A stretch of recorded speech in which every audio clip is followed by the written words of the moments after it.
In our unboxing video of the Mi Notebook 14 Horizon Edition, we showed you guys some gameplay with the promise of more coming soon.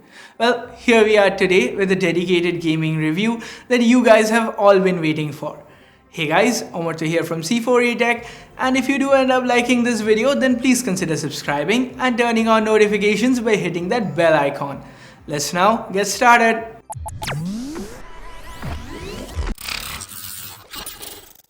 Now we went in with low expectations here since the NVIDIA MX350 ranks among the weakest discrete GPUs that are available for laptops, which means that we were mostly looking at medium graphic levels at 1080p, even on esport titles. Starting off the list, we have CSGO. At a glance, the numbers here are decent, a shade over 60 for the average FPS with a maximum of over 95 FPS. At a minimum, that's just scraping 30 frames per second. But if we take a look at the 1% lows, that's where we get the real picture. The game sometimes has a sudden dip in FPS, which means there's visible screen tearing issues and the gameplay tends to feel really jerky. We even tried lowering the settings, but the FPS dips continued. Moving along then to another popular esport title, FORTNITE. We played this again in full screen with medium details at 1080p. Interestingly enough, the experience here wasn't as bad as Counter-Strike. We could move and aim better with better consistency, and in fact we actually had fun here. Yes, we did face a few issues with the game world objects popping into view, so while the average FPS here is lower at 47.2, the gameplay felt smoother and more consistent. Frame dips were pretty noticeable though. Something else I noticed while playing the Battle Royale was how quickly the keys here bottomed out. Don't get me wrong, they're fine for typing. Heck, I typed the script on this laptop. But for things like gaming, where we want that tactile feedback from individual keys, it felt a bit lacking. At number 3, we have a new entry on our list, VALORANT. This is Riot's new competitive shooter, and I have to say, the gameplay here was the best among all the games that we tested. As far as settings go, by default they were all set to low at 1080p, and we didn't see a marked difference in bumping up the detail levels, so we tried everything at the default low settings. And damn, these numbers don't really do it justice. With an average frame rate of over 95, I never felt like the game was facing any of the lag spikes that we did with the other titles. And yes, before you guys do mention it in the comments, we were running with the laptop plugged in, best performance profile enabled, and the CPU mode set to turbo. Wrapping up our list of esport titles, we have PUBG. At 1080p, the game was straight up unplayable.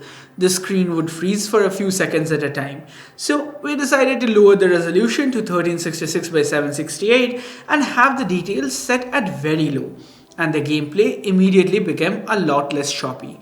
So at HD, we can easily hit the 60 frames per second mark in terms of average FPS, and even the minimum and 1% numbers don't look that bad. So overall, if you can live with the lower resolution gameplay, it's mostly visible in the text to be honest, then PUBG is actually playable on this machine. Now as far as AAA titles go, we didn't really hope for much, but Star Wars Jedi Fallen Order had performed alright during initial testing, so we decided to give that a spin. And the average frame rate here was a very cinematic 24 FPS, which means cutscenes and platforming portions look good. This is a gorgeous looking game with great lighting, and we were able to enjoy most scenes in glorious 1080p with medium detail levels. The thin bezels surrounding this 1080p panel on the Mi Notebook 14 Horizon made for a really immersive gaming experience.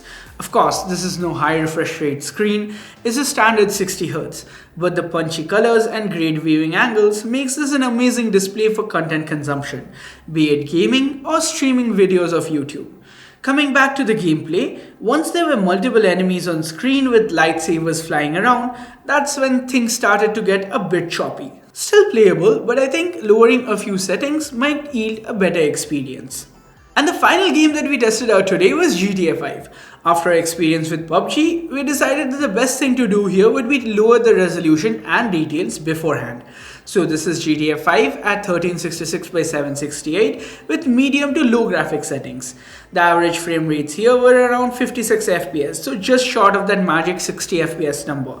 But the good thing is that the 1% was 23 frames per second, which meant that frame timings throughout the game was very consistent. Now while playing GTA 5, the temperatures here were pretty much in control, never crossing beyond 70 degrees Celsius. But we did notice that in other gaming titles like VALORANT and FORTNITE, the temperatures shot up with the CPU hitting close to 90 degrees Celsius and the GPU getting pretty toasty as well. Now, even with the turbo mode enabled, the fans inside don't really get too loud, but the right palm rest area does get warm to the touch after a while. Interestingly, it's not somewhere we'd be touching while gaming, since most of us would be using a dedicated mouse for games anyway. Of course, since all of this was tested with the CPU mode set to turbo, that is, at the higher 25 watt TDP range of the i7-10510U, we expect gaming performance to take a hit while not connected to a power source. Now we are still testing out this laptop, so stay tuned for a detailed review dropping really soon. But as for now, here's my take on gaming on the Mi Notebook 14 Horizon Edition. Do not buy this one for gaming. If you're looking for a thin and light that can occasionally game a bit, maybe you want to run older titles like GTA 5 and don't mind turning down the resolution and details a notch, then the Mi Notebook 14 Horizon Edition can be an option. But then again, the GeForce MX350 is an entry-level discrete GPU, and modern solutions like the Ryzen 5 4500U present in the Asus Swift 3 might offer a better experience without compromising on the form factor. Well, that's about all from me. Now, I want to know what you guys think. Are you satisfied with the gaming performance from the Mi Notebook 14 Horizon Edition? Or did you think it would perform a bit better? What about the thermals? Let us know via the comments below. As always, like, share, subscribe, and turn on notifications by hitting that bell icon if you haven't yet. Thanks a lot for watching till the end, guys. Have a good one. Cheers.